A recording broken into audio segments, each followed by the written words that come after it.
जुड़ा। हम ऐसे तैसे कोई ईंट नहीं ले लिए हैं, नहीं। खास टाइप रोड लगा नहीं दिए हैं, ऐसे तैसे कोई नहीं लिए, एक स्पेस आकार में दिए हैं ना।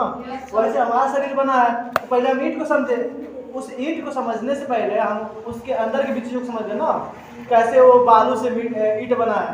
पहले मिट्टी था, अब ईंट बना है, कैसे बना है, उसमें भी कुछ फॉर्मेशन लगा होगा। ऐसे ही यहाँ पे हम जब सेल पढ़ते हैं तो उसमें भी हमारा जो शरीर बना है सेल से ही बना है, वो एक ईंट है। अब ईंट भी कैसे बना है उसको भी जानना जरूरी है। फिलहाल हम यहाँ पे फिर आते हैं, तो हमने बताया था प्रोकैरियोटिक क्या है, जो प्राचीन समय से जुड़ा सबसे पहले पैदा हुआ था, ठीक ना। वही क्या है, प्रोकैरियोटिक। क्या है, प्रोकैरियोटिक होता है, ठीक ना। वही हमारा क्या है, प्रोकैरियोटिक। और जो बाद में बना हो क्या है, यूकैरियोटिक। और इसको बाद में बनाने वाला जनरेशन कौन कराया है, प्रोकैरियोटिक से यूकैरियोटिक का म्यूटेशन हुआ है। म्यूटेशन मतलब होता है उत्परिवर्तन। क्या हुआ, उत्परिवर्तन। उत्परिवर्तन का रीजन हम बता दिए थे बेटा, क्योंकि कल हम जो आनुवंशिकता का पढ़ा रहे थे उसमें थोड़ी त्रुटि आ गई थी, उसको हम बता दें फिर से। क्योंकि हमने बताया था क्या कि जब माता पिता लंबे हैं तो हम भी क्या होंगे, लंबे। स्वाभाविक है, बात सही है। लेकिन सपोज कीजिए कि पिताजी लंबे हैं, माता जी छोटी हैं, तो यहाँ पे एक रिजल्ट नहीं 3 रिजल्ट मिल सकते हैं। क्या क्या, एक तो आपके माता पिता यदि लंबे हैं, पिताजी लंबे हैं, माता जी छोटी है, यदि हमारे माता पिताजी का जो जीन है बहुत पावरफुल निकला, हम स्वाभाविक क्या होंगे, लंबे होंगे। माता जी वाला काम नहीं करेगा। लेकिन बात समझिएगा, यदि हमारे पिताजी का जीन बहुत ज्यादा पावरफुल निकला तो हम भी क्या होंगे, लंबे होंगे। लेकिन माता जी वाला यदि ज्यादा पावरफुल निकला तो क्या हो सकता है, छोटे, हम स्मॉल ही रहेंगे, ठीक ना। लेकिन अगर तीसरा रिजल्ट क्या मिलेगा, ये दोनों का ही दोनों के जीन क्या हो रहे हैं, दोनों पावरफुल बना रहे हैं कि दोनों बहुत तगड़े हैं, ना कोई जीत सकता है ना हार सकता है, ठीक ना। उस स्थिति में हम ज्यादा लंबे होंगे ना ही ज्यादा छोटे, मिडिल वाला होंगे जैसे हम हैं, ठीक ना। ना ज्यादा लंबे हो पाए ना छोटे हो पाए, बीच वाला बन के रह गए, ठीक ना। बस आया। तो अभी इसने बोला कि पिताजी लंबे हैं, माता जी हमारी छोटी हैं, आप हमसे भी बड़े हो गए हैं, तो कौन सा रीजन हुआ, ये वाला, ठीक ना। पिताजी का जीन जो था बहुत ज्यादा पावरफुल निकला। हाँ अब बताएंगे, जैसे पढ़ाएंगे सेल सेल पढ़ाएंगे ना तो उसमें जीन समझाएंगे अब आपको। अब बता रहे हैं यार, सब एक तरफ पहुंच जाओगे। अरे कोशिका समझे नहीं, कोशिका के अंदर की बात कर रहे हो तुम यार। पहले कोशिका समझ लो, फिर कोशिका का पूरा पोल खोल देंगे। हाँ बनाने का ना बनाइएगा, आपकी मर्जी है, आप नंबर काट लेंगे। बनाने आएगा, याद करना पड़ता है। हाँ लिखना पड़ेगा। अरे समझा रहे यार, समझ जाओगे एक बार में। अभी आप याद रहेगा। यहाँ पे देखिए पहले प्रोकैरियोटिक यूकैरियोटिक, हमने बताया पहले सबसे पहले यही बना था, धरती को कुछ खाने पीने लायक नहीं। कहाँ से खाना बनाते थे, सूरज की प्रकाश से। तो सूरज से प्रकाश से बनाने के लिए क्या चाहिए हमें, क्लोरोफिल चाहिए। क्या चाहिए, क्लोरोफिल। यानी कि इसमें क्या था, क्लोरोफिल था। क्या था, क्लोरोफिल था। और यूकैरियोटिक में था भी है नहीं भी, मतलब कुछ ऐसे थे जिनमें था और कुछ ऐसे है जिनमें नहीं। जैसे पेड़ है यूकैरियोटिक में आता है, लेकिन इसके पास क्या है, क्लोरोफिल है। हम यूकैरियोटिक में है लेकिन हमारे पास नहीं है। यानी कि यूकैरियोटिक में होता भी है नहीं भी होता है, लेकिन क्लोरोफिल में होता है, ठीक ना। प्रोकैरियोटिक में क्लोरोफिल होता है, पहला बात। दूसरा, इसमें केंद्रक जो होते हैं नहीं होते, केंद्रक नहीं होते हैं, लेकिन नहीं के बराबर होते हैं। मतलब थोड़ा बहुत नहीं, इनका आकार सही से नहीं होता। जैसे प्रोकैरियोटिक में आकार क्या होता है, पूरा गोल होगा, एक आकार रहेगा शेप में, लेकिन इसमें कोई खास व्यवस्थित ढंग से नहीं होता, व्यवस्थित ढंग से नहीं होता, ठीक है। तीसरा कंडीशन कि इनके पास कोशिका भित्ति, भैया पहले बार कोशिका भित्ति के बारे में नहीं बता पाए हैं, फिर समझाया। फिलहाल आप समझ लीजिए, हम क्लास में थोड़ा पढ़ाए हैं, आप भी थोड़ा पढ़ी होंगी कोशिका भित्ति के बारे में, नहीं पढ़ी है तो समझ लीजिएगा कि कोशिका को जो ढकता है चारों तरफ, उसे बोलते हैं क्या, कोशिका भित्ति। तो इस प्रोकैरियोटिक में वो चीज नहीं होती, कोशिका भित्ति नहीं होती है, नहीं होती। लेकिन यूकैरियोटिक में होती भी है नहीं भी होती है, ठीक ना। इसमें आपके जीवाणु, विषाणु, शैवाल तीनों आएंगे, यानी कि विषाणु, वायरस, वायरस बहुत यानी वायरस, जीवाणु, शैवाल, कीटाणु और शैवाल, शैवाल, ये तीनों आएंगे। इसमें मल्टी सेलुलर आएंगे। क्या आएंगे? मल्टी सेलुलर मतलब क्या? एक से ज्यादा सेल वाला आएंगे। छोटे सेल जिसमें क्या होगा, एक मतलब विषाणु, जीवाणु, कीटाणु, शैवाल क्या है, एक सेल वाले हो सकते हैं, लेकिन इसमें क्या आएंगे, कई सारे कई सेल से बने हुए आएंगे। यानी कि इसमें कहेंगे क्या, इसमें ये सब आते हैं, इसमें क्या लिख देंगे आप, कुत्ता, बिल्ली, सियार, जो भी आएगा, सब। ठीक ना। इसमें प्रोकैरियोट क्या होता है, एक कोशिकी होता है। क्या होता है? एक कोशिकी होता है। एक कोशिकी बता रहे क्या होता है, एक कोशिकी। और ये जो होता है बहुकोशिकी होता है। क्या होता है? बहुकोशिकी होता है। इतना समझ आया था ना? हाँ, यस सर। इसमें क्या होता है, बहुकोशिकी, जो सिर्फ एक और एक कोशिका से ही बना, उसमें 40 कोशिका न लगे हों।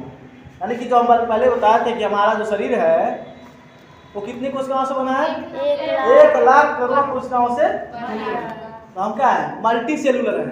मल्टी सेलुलर का एक से ज्यादा हो गया, तब जा कितने बड़े हम बने हैं। तो अंदाजा लगा लीजिए कि जो एक कोशिका से बनता है वो कितना छोटा होगा, यानी कि बहुत ही छोटा, 1 इंची।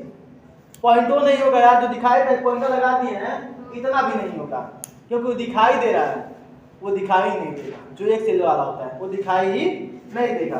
समझ आई बात ना?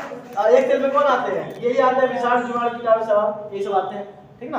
ये सब आते हैं। उसकी 5 अंतर आपके याद हो जाएंगे, याद हो गए? क्लोरोफिल होता है, नहीं, इसमें होता है, इसमें नहीं होता है, होता भी है, नहीं भी होता है। कुछ में होता है, कुछ में नहीं होता है। केंद्रक इसमें व्यवस्थित नहीं होता है। इसमें क्या होता है, व्यवस्थित होता है। इसमें कोशिका भित्ति नहीं होती है, नहीं होती है। इसमें होती है। इसमें विषाणु, जो शैवाल, कीटाणु आते हैं। इसमें सब मल्टी सेलुलर आते हैं, एक से ज्यादा बड़े, मतलब कुत्ता, बिल्ली, सियार, हाथी, ये सब आ जाएंगे। यहाँ पे ये क्या होता है, एक कोशिकी होता है। क्या होता है, बहुकोशिकी होता है। याद हो गया? याद रखिएगा। इस चीज को तो याद रख लीजिए, जैसे हम सुनाए हैं। शुरुआत में कुछ खाने पीने के लिए नहीं था, खाना किसे बनाते थे, यही दिमाग में डाल दीजिएगा। जब आपके दिमाग में चलना शुरू हो गया, आप पूरा का पूरा लिख देंगे, ठीक ना। क्लियर है? आपका यूकैरियोटिक, प्रोकैरियोटिक समझ में आया? Yes sir. अब चलिए आते हैं, अब पुनः आते हैं रिटर्न। भैया ये कौन झंझट बनाया, पाला हमारे दिमाग में, क्यों पढ़ाना पड़ा, क्यों पढ़ रहे हैं हम, तो हम क्यों पढ़ रहे हैं तो बता दिए हम, लेकिन पढ़वाना तो मतलब हमको पढ़वा क्यों कौन रहा है। भैया नाम है उनका रॉबर्ट हुक। Robert Hooke. और दूसरा नाम है एंटोनी वान ल्यूवेनहॉफ। मोस्ट इम्पोर्टेंट है आपके लिए, 1 नंबर में पूछ सकता है, ठीक है। ध्यान समझिएगा। रॉबर्ट हुक थे 1665 में बने थे ना, हाँ सही है, याद है 1665 में। और ये जो एंटोनी ल्यूवेनहॉफ थे 1785 में खोजे थे। क्या खोजे थे सर? जो 16 क्या दिया, 1674। ये ल्यूवेनहॉफ 1674 दिया है, ये गलत दिया है। क्यों सर? 10 साल बाद खोजा गया था ये। सर जी, बस चलिए यहाँ पे दिया जो उसी में दिया है। क्या दिया है? सबके मोई दिया है।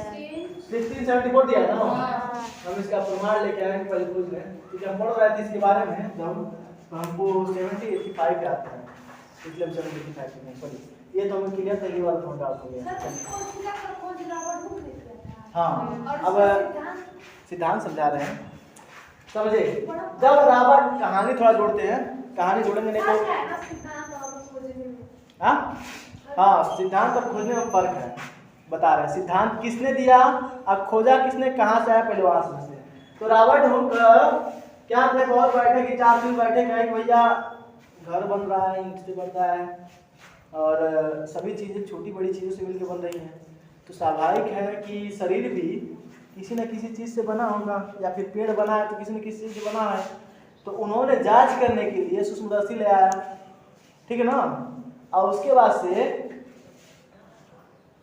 वो क्या कि एक गए बगीचे में और सूखा हुआ पेड़ देखे जो कटा पड़ा था, उससे एक कार्क काटे। क्या किए? कार्क काटे। ये जानने के लिए ये कार्क कैसे दिखता है, ठीक ना। तो जब वो जूम करके देखे सूक्ष्मदर्शी में तो उन्हें कोशिका दिखाई दी। क्या दिखाई दी? कोशिका। मधुमक्खी छत्ते का कार्य दिखाई दिया ऐसे, ठीक ना। कैसे भी बना दिया जाए, ऐसे दिखाई दिया उन्हें, मधुमक्खी छत्ते का कार्य जैसा दिखाई दिया, ठीक ना। तो उन्होंने कहा कि जो हमारा शरीर है, चाहे प्लांट जो बना है, वो किससे बना है? इस कोशिकाओं से बना है। क्या बना है? कोशिकाओं से। ये तो हिंदी बात हुआ, लेकिन उन्होंने सही नाम क्या दिया था? कोशिका। सही नाम क्या दिया था? उसका नाम दिया था सेलुला। क्या नाम दिया था? सेल्यूला। सेल्यूला नाम दिया था, सेल्यूला। उसका नाम दिया उन्होंने सेलुला। तो खोजा क्या था उन्होंने? निर्जीव सेल को खोजा। क्या निर्जीव क्यों बोले? क्योंकि वो सूखा पेड़ था। सूखा पेड़ था। निर्जीव कोशिका को उन्होंने खोजा था। किसको खोजा था? निर्जीव कोशिका को। उसके बाद से जब एंटोनी लीवेनहॉक हुए, अब इनकी थ्योरी जब पढ़ी होगी, चाहे जानी होगी, तो कहे कि पेड़ खोज करके बता दे कोशिका है। तो बाद में इन्होंने खोजा क्या? सजीव कोशिका। क्या खोजा? सजीव कोशिका। सजीव कोशिका, ठीक ना। जिसमें सजीव कोशिका कैसे खोजा भैया? तो उन्होंने भी ऐसे ही कहा कि जब ये सुखल का पेड़ देखी है तो हम भी देखते हैं क्या आता है। तो जब उन्होंने शायद जानवर पे एक्सपेरिमेंट किए थे उसमें, तो उन्होंने देखा कि उस कोशिका में, यहाँ पे जब कोशिका जांच किए थे, जो एंटोनी वाले सजावट थे, ये सब कोशिका क्या थी? सूखी हुई थी। क्या थी? सूखी, खाली थी। क्या थी? खाली। लेकिन जब एंटोनी वाले ने खोजा तो उस समय इस कोशिका में खाली नहीं दिखा उन्हें। ऐसा दिखा उन्हें, लेकिन खाली नहीं दिखा। उसमें दिखा उन्हें कि कुछ भरा पड़ा है, लिक्विड जैसा, चिपचिपा जैसा, ठीक ना।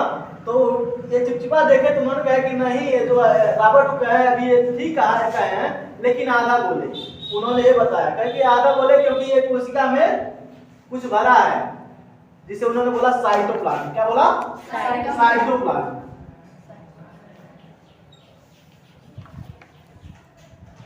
बोला क्या?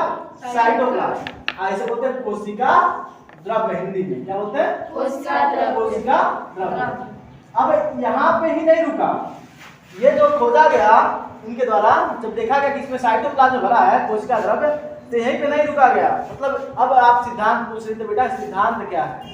तो सिद्धांत का खोज अकेले एक साइंटिस्ट ने नहीं किया है। जैसे इन्होंने पहले शुरुआती क्या किया? कोशिका खोजी, तो इसके बाद इन्होंने क्या खोजा? साइटोप्लाज्म खोजा। उसके बाद से रॉबर्ट ब्राउन आए, इसमें बताया कि केंद्र, इसमें क्या होता है? एक केंद्रक पाया जाता है, कोशिका में क्या पाया जाता है? केंद्रक पाया जाता है। ये रॉबर्ट ब्राउन क्या होता है? केंद्रक पाया जाता है। उसके बाद से स्लाइडेन आए और पुरकिंजे आए, बिरचू आए, नाल उसका आए, सब ने कुछ न कुछ खोजा, जिसमें आपका माइटोकॉन्ड्रिया हो गया, एंडोप्लाज्मिक रेटिकुलम हो गया, बहुत सारे चिकाजिका हो गए, सब के सब कुछ ना कुछ आए खोजे कि साइटोप्लाज्म में केवल यही नहीं है। जैसे अभी बताया ना, इन्होंने खोजा तो बताया क्या कि केवल खाली नहीं है, उसमें साइटोप्लाज्म है। अब अगला जब आया क्या रॉबर्ट ब्राउन ने, तो कहा कि इसमें भरा तो है लिक्विड, लेकिन लिक्विड के अंदर भी कुछ है, उसका नाम उन्होंने दिया था सेंटर। ऐसे ही बहुत सारे आए जो साइंटिस्ट, तो उन्होंने बताया कि सेंटर के अलावा भी और कुछ है। सबने अलग अलग राय दिया। उस पूरा का पूरा बताएंगे। आप में सेल डिवीजन है नहीं है कोई फर्क नहीं पड़ता, आपको A to Z सेल के बारे में पढ़ाया जाएगा यहाँ पे, ठीक ना। तो फिलहाल जैसे जैसे वो आएगा तो उसमें हम पूरा साइंटिस्टों का नाम बताते चलेंगे। यहाँ पे आप लोगों को याद रखिएगा, पहला रॉबर्ट हुक, दूसरा एंटोनी लीवेनहॉक। एक निर्जीव कोशिका खोज किए थे, एक सजीव कोशिका खोज किए थे, और तीसरा आपका कि जो रॉबर्ट हुक थे उसने कोशिका का नाम क्या दिया था? सेलुला दिया था। क्या नाम दिया था? सेलुला नाम दिया था, ठीक है, याद रहेगा इतना। ओके, चलिए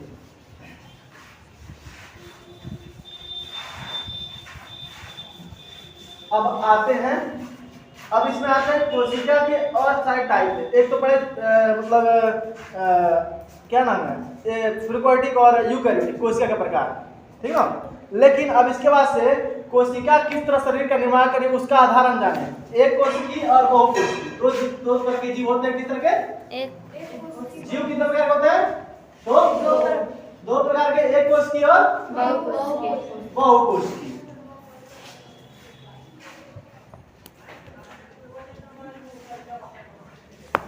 ठीक है।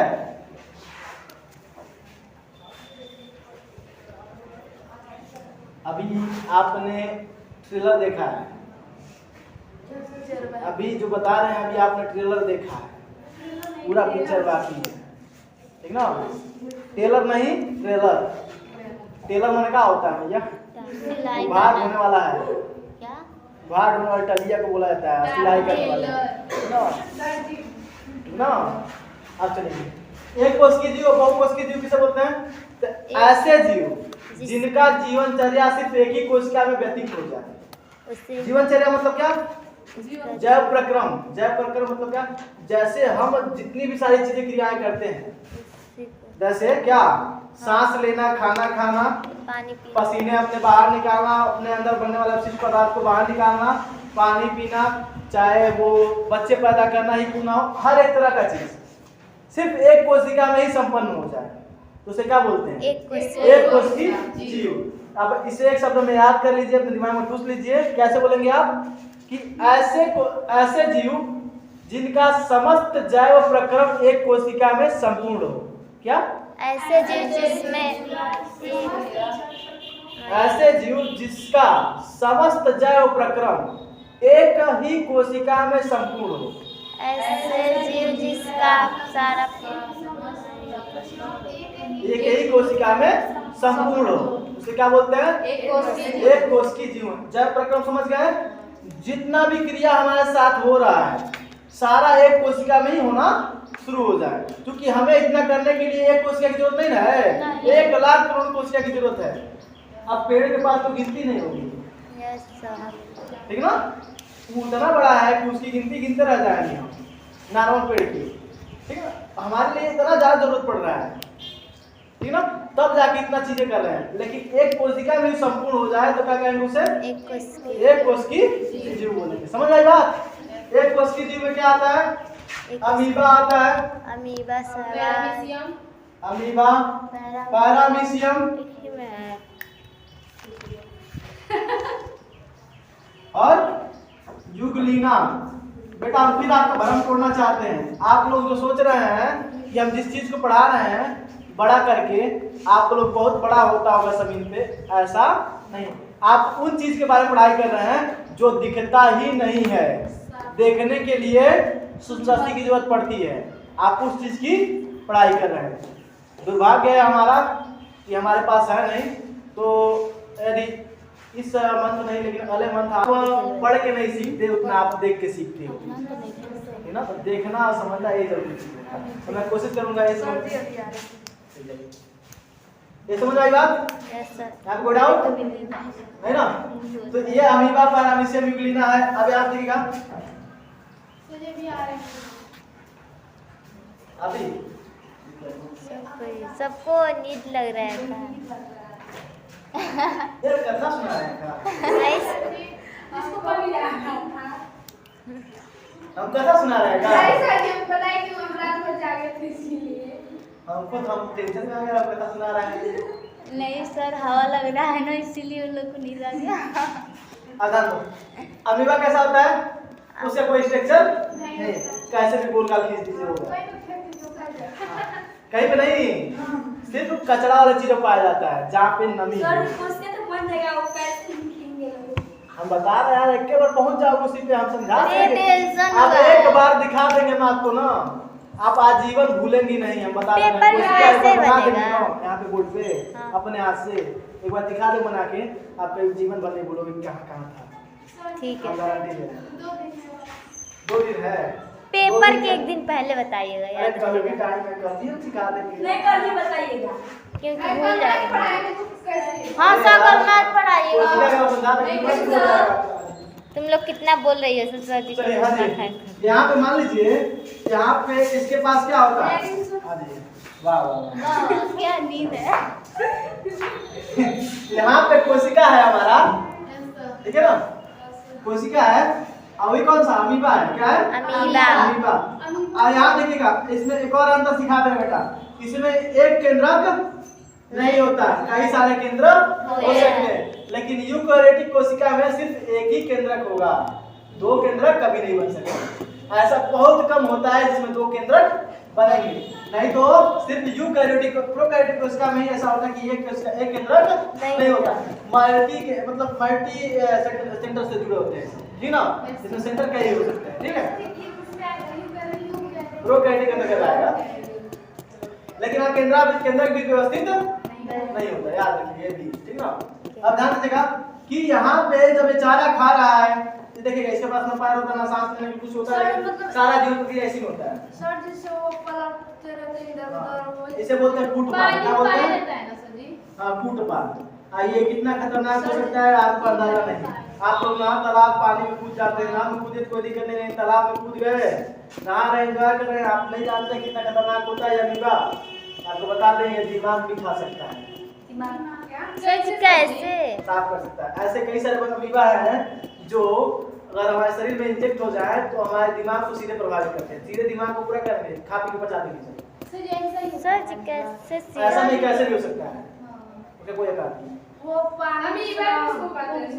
इतने छोटे एक कोशिकीय जीव होता है जिसका कोई आकार नहीं है, एक कोशिकीय जीव होता है जिसका कोई आकार नहीं है, और रहता कहाँ पे? कचरे वाले जगहों पे रहता है।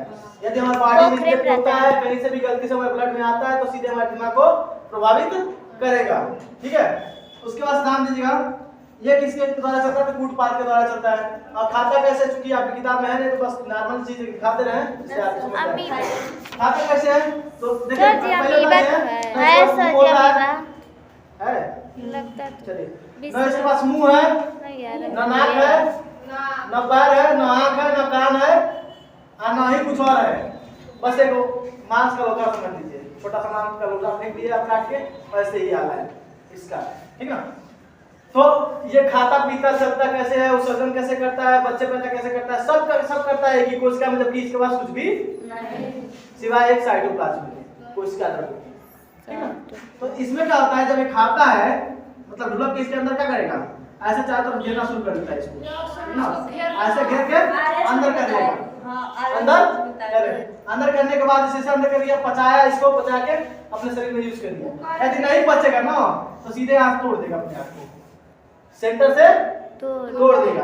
अब ये एक अमीबा और ये एक अमीबा, और ये खाना क्या हो गया, टूटने के बाद शरीर से उसके बाहर चला गया, बस है ना, तो फिर से जुटेगा ना? नहीं जुटेगा, पूरा तोड़ के एक अमीबा इधर, एक अमीबा इधर, दो अमीबा बच्चे भी पैदा करती है, देखना ऐसे ही। हाँ, ये तोड़ के अपने आप को बच्चे पैदा करता है, ठीक है। खाना भी देख ले कैसे खाया, ठीक है, खाना भी कैसे खाया, समझ में आएगा।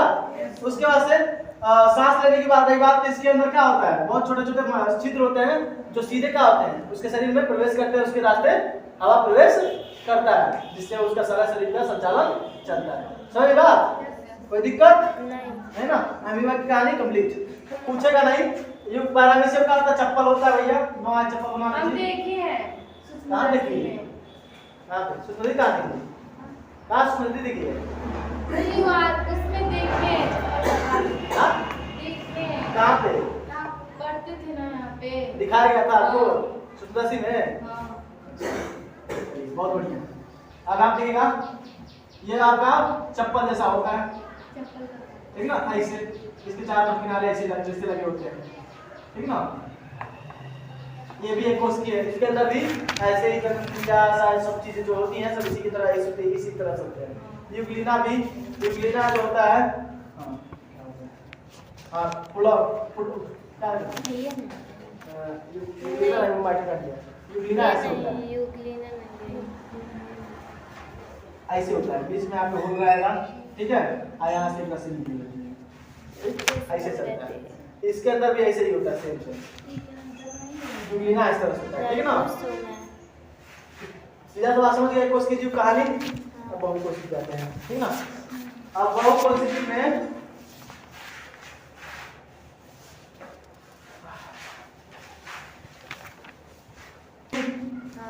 तो मतलब क्या, एक कोशिका से ज्यादा कोशिका हो गया, कोशिका से क्या कहेंगे, बहुकोशिकीय जीव कहेंगे। जैसे आप बोले एक कोशिका तो एक कोशिका नहीं, एक कोशिका ज्यादा हुआ तो बहुकोशिकीय हो गए। यहाँ पे 1 से 2, 2 से 4, 4 से 8 8 से जितने भी 16 कोशिका जुड़ती चली जाएगी सबका हो जाएगा बहुकोशिकीय हो गया। क्या हो गया? बहुकोशिकीय हो गया। ठीक ना? क्लियर है? यानी कि अब बहुकोश को परिभाषित करना तब क्या होगा कि ऐसे जीव जो एक कोशिका से ही नहीं अपितु कई एक से अधिक कोशिकाओं से मिलके बनती हैं तथा उन सभी के मिलने के बाद जब परिक्रम पूर्ण होता है तब उसे क्या कहेंगे? बहुकोशिकीय कहेंगे। समझ आया आपको?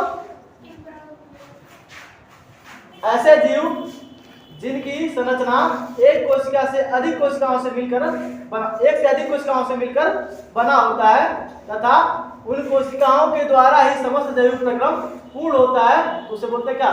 बहुकोशिकीय जीव। क्या बोलते हैं? बहुकोशिकीय जीव। सीधी सी बात है, जो एक से ज्यादा बन गया वही क्या है? बहुकोशिकीय। ठीक ना? क्लियर है? चलिए अब बहुकोशिकीय केस की हटे तो थोड़ा सा कोशिका में स्ट्रक्चर भी देखिए। हम बता दिया कि कोशिका कितने प्रकार के होते हैं? कोशिका 2 प्रकार के, यूकेरियोटिक और प्रोकैरियोटिक। आज जीवों के आधार पे भी दो, एक कोशिकीय और बहुकोशिकीय। ठीक है, और साथ में बना सकते हैं पेपर में? नहीं, ऐसे बनाना नहीं है। नहीं तो ये नहीं बनाना है माइक्रोकांड। अब याद कर लीजिए एक नंबर में याद कर लीजिएगा, दुनिया का सबसे छोटी कोशिका कौन है? इसमें दिया है माइकोप्लाज्मा लाइडलवाई। क्या नाम है? माइकोप्लाज्मा लाइडलवाई। माइकोप्लाज्मा लाइडलवाई